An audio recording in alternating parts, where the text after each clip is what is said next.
할렐루야, 감사합니다.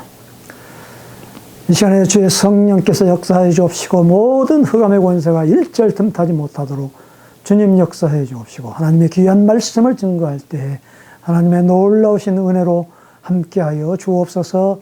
예수님의 이름으로 기도하였습니다. 아멘. 오늘 읽은 본문 말씀을 주제로 해서 누가복음 10장 25절에서 37절까지를 우리가 읽었는데요. 그 유명한 선한 사마리아인의 그 비유, 일반 사람들도 세상 사람들도 다 알고 있는 그러한 그 비유의 내용입니다.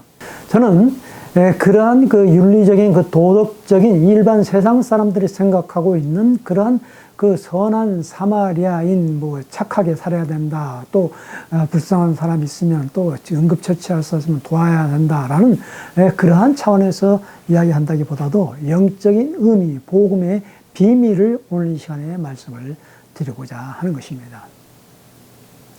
종교학자가 그 불순한 의도로 예수님을 시험하러 나와 그 질문을 던지죠. 어떻게 감히 아무리 신학 박사라고 하지만, 율법 박사라고 하지만, 율법에 정통한 사람이라고 하지만은 어떻게 감히 하나님의 아들 예수님께 그러한 그 테스트를 할 수가 있겠습니까? 참으로 어리석은 그러한 그 생각이고 또 질문이죠. 그러나 그 질문 내용은 대단한 것입니다. 선생님, 내가 어떻게 해야 영생을 얻겠습니까? 행위를 강조하고 있는 것이죠. 율법학자의 그러한 그 특성인 것입니다. 내가 뭘 해야 영생을 얻는다는 그러한 관점인 것이죠. 그래서 예수님께서는 그 율법학자에게 다시 되묻는 것이죠. 그 영생은 바로 네가 알고 있는 그 율법의 그러한 그 내용, 맞다, 옳다. 그러면 그것을 행하면 된다, 영생을 얻는다. 그런데 행할 수 없는 것입니다. 신학자이면서 종교학자이면서 율법은 빠삭하게 다 알고 있지만은 그러나 그것이 삶 속에서 이루어지지 않는다라는 그 이야기인 것입니다. 자, 그래서 다시 두 번째 질문에 도전하는 것이죠. 그러면 내 이웃이 누구입니까? 그래서 예수님께서는 그 이웃에 대하여서 어떻게 또 이야기를 합니까? 사마리아인의 비유를 들어서 설명을 하고 있는 것이죠. 아무리 설명을 해도 못 알아듣습니다. 율법에 쩌들어 있고 그 자기 자신의 그 우월감이랄지 이러한 것에 취해 있는 사람은, 자기 중심적인 사람은 아무리 예수님께서 이야기를 해도 알아들을 수가 없다라는 이야기죠.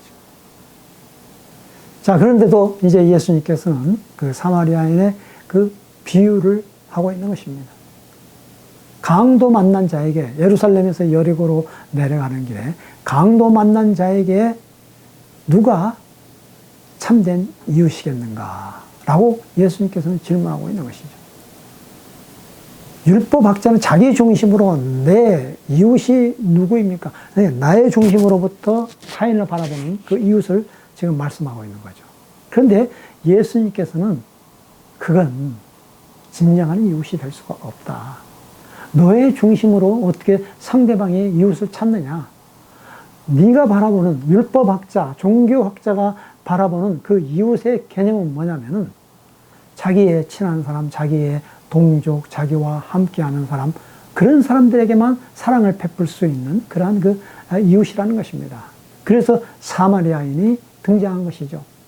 유대인들이 가장 싫어하는 사마리아인을 예수님께서 등장시켜서 그 강도 만난 자에게 온 자비와 긍휼을 쏟아부어 주어서 생명을 살리게 되어지는 그러한 비유를 하게 되어진 것이죠.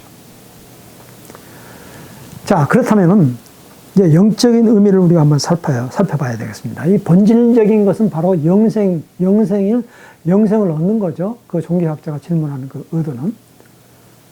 맞습니다. 하나님 사랑과 이웃 사랑. 그러나 인간의 힘으로는 완벽하게 그 율법을 다 이룰 수가 없는 것입니다. 어떤 사람은 법 없이도 살 사람이라고 그러죠. 그러나 우리는 이 법의 모든 것 하나하나 다 저촉되면서 살아갈 수밖에 없다는 것입니다. 완벽한 인간이란 없는 것이죠. 음주운전에서 뭐 안 걸렸다 뿐이지 실질적으로 그게 전부 다 보고 있다면 안 걸릴 사람이 없다라는 것입니다. 뭐 코로나로 인하여서 뭐 여러 가지 뭐 그 사회적 거리두기 사실상 많은 사람들이 거기에 걸리게 되어지는 것이죠. 율법적인 흠이 없는 사람은 이 세상에 아무도 없다라는 것입니다. 그래서 우리 인간의 힘으로는 그 율법을 준수할 수 없다는 거예요. 하나님에 대한 모든 것도 그렇고 하나님에 대한 그러한 사랑이 뜨겁고 그러면은 또 이웃에 대한 그러한 사랑이 되어질 텐데 그것이 조화가 이루어지지 못한다는 이야기인 것입니다. 강도 만난 자가 누구입니까? 그 배경이 네 종류의 사람이 등장하죠. 예수님께서 그 비유를 할 때는 그 가공의 인물, 동화 속의 인물을 거기에 집어넣는 것이 아니고 그 현실 속의 총중을 대상으로 해서 비유로 등장시키기 때문에 다 알아들어요. 어떤 사람이 등장합니까? 강도 만난 사람, 또 강도, 그리고 제사장과 레위인, 지나쳐버린, 그리고 사마리아인, 네 부류의 사람이 그 비유 속에 등장합니다. 자, 한 가지 우리가 인물을 한번 살펴볼까요? 강도는 누구입니까? 남에게 상처를 주는 사람이죠. 그리고 보이지 않는 흑암의 사탄이죠. 공격을 하죠. 하나님의 사람을 사단이 공격을 합니다. 우리는 영적인 존재이기 때문에 하나님과의 관계를 끊어놓도록 만드는 것입니다. 예수님도 사단에게 시험을 받았습니다. 아담과 하와가 사단에 의해서 하나님으로부터 에덴 동산에 쫓겨나서 죄가 들어왔고 사망이 들어왔습니다. 그래서 우리 모든 인간은 하나님의 죄를 범하게 되어진 것입니다. 모든 사람이 죄를 범하였으며 하나님의 영광에 이르지 못하면 죄의 삭은 사망이라. 그래서 인간은 태어나자마자 죽음을 향하여 달려가고 있는 시한부 인생인 것입니다. 그만 반절은 죽은 거죠. 사단에 의해서. 그래서 강도 만난 사람은 누구입니까? 바로 우리 모두가 다 거기에 포함될 수가 있다는 겁니다. 그 종교학자, 거기에 포함될 수가 있는 거예요. 율법에 쪄들었고 율법이 우상화가 되고 있고 말이죠. 어떤 사람은 돈의 우상화가 되어 있고 말이죠. 거기에서 노예로 풀려나지는 못한 거예요. 헤어나지는 못하는 거예요. 강도에게 완전히 찢김당하고 옷까지 모든 거 다 빼앗기고 거반 죽게 되었다고 그랬어요. 혼자 힘으로는 일어날 수 없고 살 수 없는 그러한 존재, 그게 바로 강도 만난 자인 겁니다. 하나님의 품을 떠난 사람, 자기를 홀로 일어설 수 없는 사람, 누군가의 도움을 필요로 하는 사람. 우리는 하나님 없이는 우리는 영적인 존재이기 때문에 영적인 존재, 동물하고 다른 것이 뭡니까? 우리 인간만이 영적인 존재라는 겁니다. 우리 인간만이 하나님과 교제하면서 살 수 있도록 그렇게 하나님이 우리 인간을 만들었다는 것입니다. 그래서 우리는 예수 그리스도가 이 땅에 오셔야 하는 그 이유인 것입니다. 하나님 만날 수 있는 길을 만들어 주었지 않습니까? 우리 인간의 힘으로는 어찌할 수 없기 때문에. 또 한 부류의 사람이 등장합니다. 제사장과 레위인은 한 통속이죠. 성전 안에서 힘무하는 사람입니다. 제사장은 모든 걸 다 책임맡아 하는 사람이고요. 그 레위인들, 모든 제사는 그런 것들을 다 도와줄 수 있는 사람. 지금으로는 목사하고 또 중직자들이라고 봐야 되는 것이죠. 얼마나 하나님의 말씀 가운데 그들은 살고 있습니까? 성전 안에서만 생활하고 있습니다. 그런데 밖에 나와서는 강도 만난 사람들에게는 전혀 온정을 베풀지 못하고 그냥 비켜 지나가 버리고 막. 다른 건 다 핑계죠. 율법에 시체를 만져서 안 된다. 그건 다 핑계이고요. 갖다 붙이는 것이고요. 코에 걸면 코걸이, 귀에 걸면 귀걸이, 자기의 이득에 맞는 것만 갖다 써먹는 그런 율법학자들, 종교인들, 다 그 종교인들 아닙니까? 얼마나 무서운지 모릅니다. 율법에 쪄들어 있고 나의 중심적으로 생각하고 있고 우리가 이 하나님을 섬기고 하나님을 공경해야 하면은 자동으로 우리가 더 낮아지고 나아가 겸손해져야 되는데 오히려 더 교만해지게 되고 자기 중심으로 모든 것을 타인을 바라보게 될 때에는 오히려 그 율법이 우상화가 되어 있어 오히려 더 악한 행동을 하게 될 때가 많이 있다는 거죠. 전혀 강도 만난 자에게 도움이 되지 못하는 그러한 종교인들, 제사장, 레위인들, 때로는 저에게도 그런 그 모습들이 나타날 수가 있는 것이죠. 그리고 마지막으로 사마리아인이 등장합니다. 유대인들이 가장 싫어하고 가장 멸시하고 개와 돼지처럼 여기는 혼혈민족 사마리아인. 해필이면 사마리아인이 그 여행 중에 그 강도 만난 사람에게 다가가서 사랑의 눈으로 가서 치료를 합니까? 그 사마리아인이 그 강도 만난 사람을 보았을 때 그 마음속에 긍휼함이 일어나서 가엾은 마음이 일어났던 것입니다. 이 가엾은 마음, 먼저 마음이 중요한 것이죠. 우리가 상대방을 치유하고 상대방에게 온정을 베풀 수 있는 것. 마음 없이 어떻게 온정을 베풀 수가 있겠습니까? 얼마만큼 우리가 가엾은 마음을 갖느냐. 그게 중요한 것이죠. 예수님께서는 그 가엾은 그 마음, 그 표시를 창자가 끓는 그러한 그 마음, 아픔이라고 했습니다. 상대방의 아픔을 나의 아픔으로 받아들이는 거죠. 그래야만 진정한 사랑으로 도울 수가 있는 것이죠. 그 예수님께서는 그 죽은 나사로를 살릴 때에도 눈물을 흘리셨다고 했습니다. 얼마나 끓어오르는 그런 아픔 속에서 그 죽은 나사로를 살리는 그런 그 장면이 나오지 않습니다. 어떻게 보면 이 사마리아인은 그 유대인, 강도 만난 유대인에게 그 접근해서 이제 치료를 해줍니다. 상처를 싸매주죠. 그리고 기름과 포도주를 부어서 소독을 하고 자기가 탄 그 나귀 위에 태워서 그 옆에 주막집에 데리고 갑니다. 거기에서 또 치유를 합니다. 하룻밤을 같이 지냅니다. 그 다음날 아침에 그 주인에게 돈을 주면서 이제 내가 다시 돌아올 때 치료해 주시고 더 비용이 들어가면 내가 갚겠습니다 하면서 떠납니다. 예수님께서는 비유를 다 마치시고 그 강도 만난 자의 이웃이 누구냐 그렇게 물어봤습니다. 종교학자는 내 이웃, 나의 중심으로부터 이웃이 누구냐 그렇게 물었지만 예수님께서는 그게 아니다. 타인, 강도 만난 사람의 이웃이 누구냐라고 이렇게 묻고 있는 것입니다. 우리의 신앙생활은 왜 우리가 올바르게 하나님을 믿는다고 하면서 왜 삶 속에서 그게 나오지를 못합니까? 내 중심에서 모든 것을 판단하고 내 중심에서 우리가 신앙생활을 하기 때문에 그런 것입니다.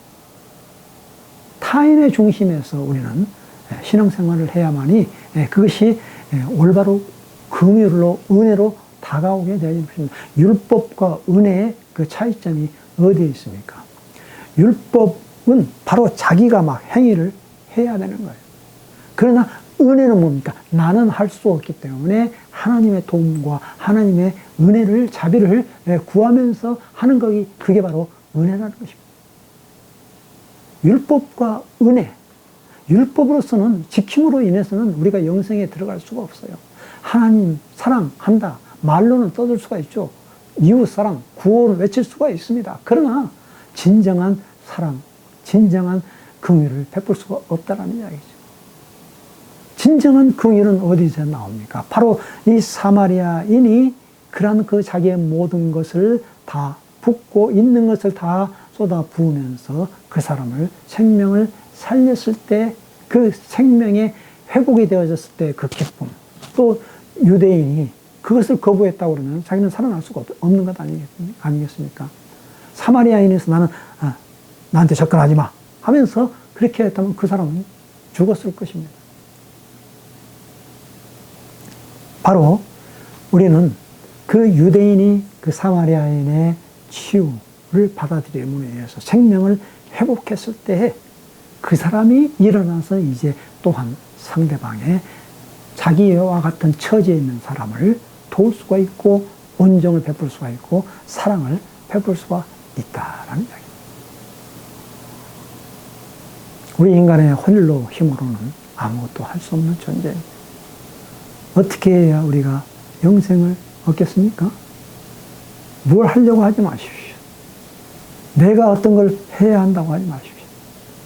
오로지 우리는 무릎 꿇고 정말 하나님의 은혜와 하나님의 자비와 성령의 은혜 속에서 살아갈 때만이 우리는 이 놀라우신 그 은혜의 긍휼함 속으로 들어가게 되어지는 것입니다. 율법과 은혜 속에서 우리는 무엇을 택할 것인가? 율법을 택하게 되면 자기의 중심으로 생활하게 되어지는 것이고 신앙생활도 그냥 썬데이 크리스찬 일주일에 한 번 나가서 교회에 나가서 예배드리고 돌아오면 똑같이 세상 사람들하고 같이 섞어서 아무런 구별이 없는 그러한 삶을 살아가게 할 수밖에 없는 사람. 그러나 은혜의 크리스찬은 은혜의 크리스찬. 은혜의 크리스찬은 늘 예수 그리스도의 십자가의 보혈, 기름과 포도주로 그 자기의 아픈 상처 부위를 완전히 소독했던 것처럼 예수 그리스도의 보혈로 우리가 죄 사함을 받고 그분을 믿음으로 말미암아 우리도 그분과 함께 부활하고 승천해서 주 예수 그리스도 오시는 그 재림의 주를 기쁨으로 맞이하며 고대하며 우리가 살아가는 것이 그것이 바로 우리가 이 세상에서 살아가는 그런 이유라는 것입니다. 오늘 귀한 하나님의 말씀을 통해서 선한 사마리아인의 비유를 들어서 우리가 어떻게 해야 영생을 얻을 수 있겠는가? 율법이냐 은혜냐? 은혜로 사마리아인과 같은 그러한 삶으로 주님 오시는 그날까지 승리하시기를 간절히 기원합니다. 하나님 은혜를 감사합니다. 예수 그리스도의 보혈이 아니고서는 우리는 이 세상을 한 치 앞도 내다볼 수가 없고 이 험난한 세상에서 우리가 홀로 일어설 수가 없습니다.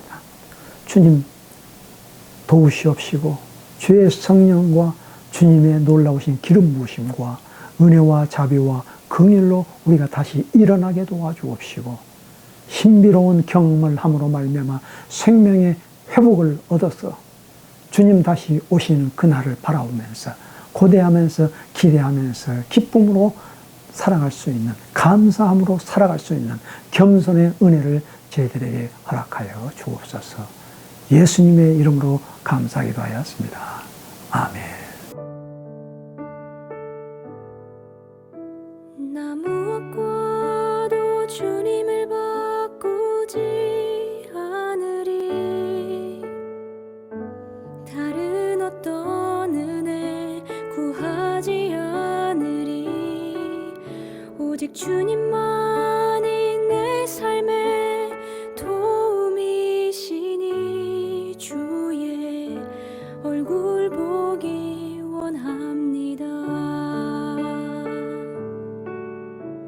나 무엇과도 주님을 바꾸지 않으리.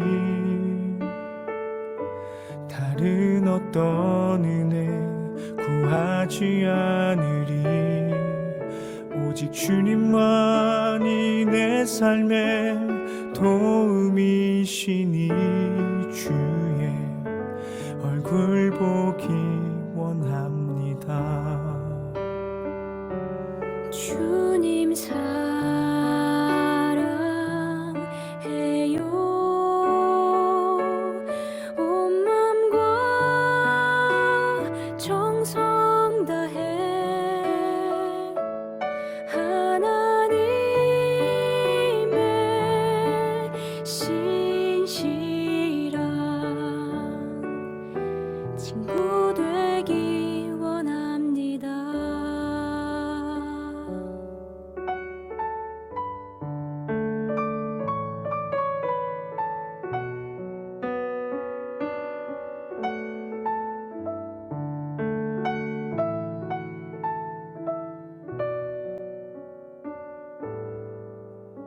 나 무엇과도 주님을 바꾸지 않으리. 다른 어떤 은혜 구하지 않으리. 오직 주님만이 내 삶의 도움이시니 주의 얼굴 보기 원합니다. 주님 사랑해요.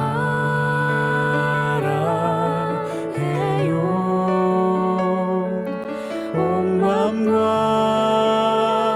정성 다해 하나님의 지시라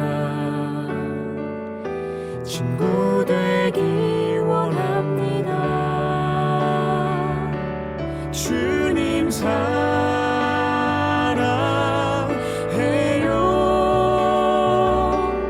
온 마음과 정성 다해 하나님의 시시라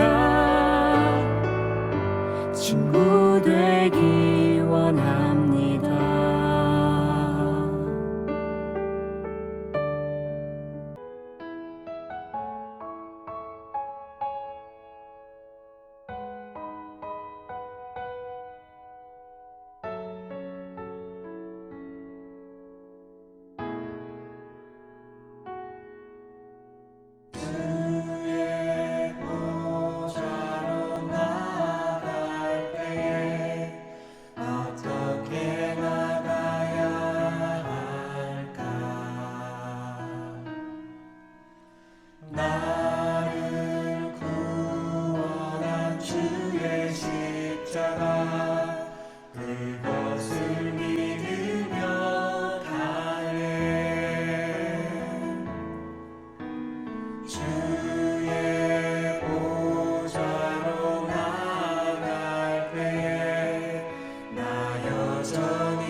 주의 그 사랑 그것을 믿으며 가네.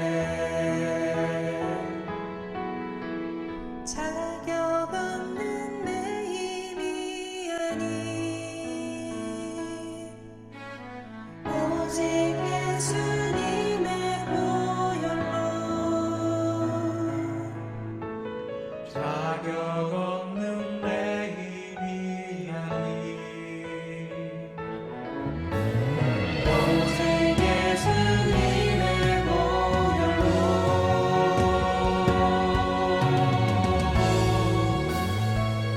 십자가에로서 완전하신 사랑 힘입어 나아갑니다. 십자가에로서 완전하신 사랑 힘입어 예배합니다. 주의 보좌로 나갈 때에 어떻게 나가야 할까?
십자가의 보혈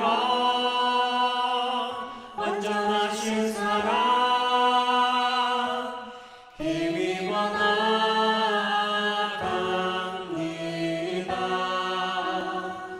십자가의 보혈 완전하신 사랑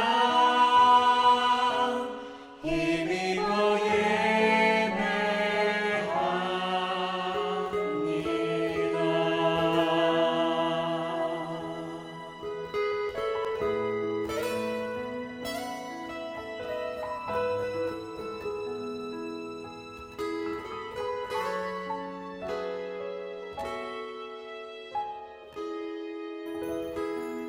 누가복음 10장 25절에서 37절까지를 봉독해 드립니다.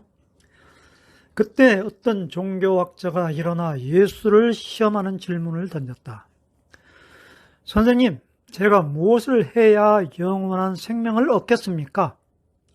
예수께서 대답하셨다. 하나님의 율법에 어떻게 기록되어 있느냐? 너는 그것을 어떻게 해석하느냐? 그가 말했다. 내 열정과 강구와 힘과 지성을 다해 주 너의 하나님을 사랑하라 하였고, 또 내 자신을 사랑하는 것 같이 내 이웃을 사랑하라 하였습니다. 잘 대답했다. 예수께서 말씀하셨다. 그것을 행하여라. 그러면 네가 살 것이다. 그는 빠져나갈 길을 찾으면서 물었다. 그러면 선생님은 이웃을 어떻게 정의하겠습니까? 예수께서 그 대답으로 이야기를 하나 들려주셨다. 어떤 사람이 예루살렘에서 여리고로 가고 있는데 도중에 강도들의 습격을 받았다. 강도들은 그의 옷을 빼앗고 때려 거의 죽게 해놓고는 버려두고 가버렸다. 다행히 제사장이 같은 길로 내려가고 있었다. 그러나 그는 다친 사람을 보고는 방향을 바꾸어 다른 쪽으로 비켜갔다. 이어서 경건한 레위 사람이 나타났다.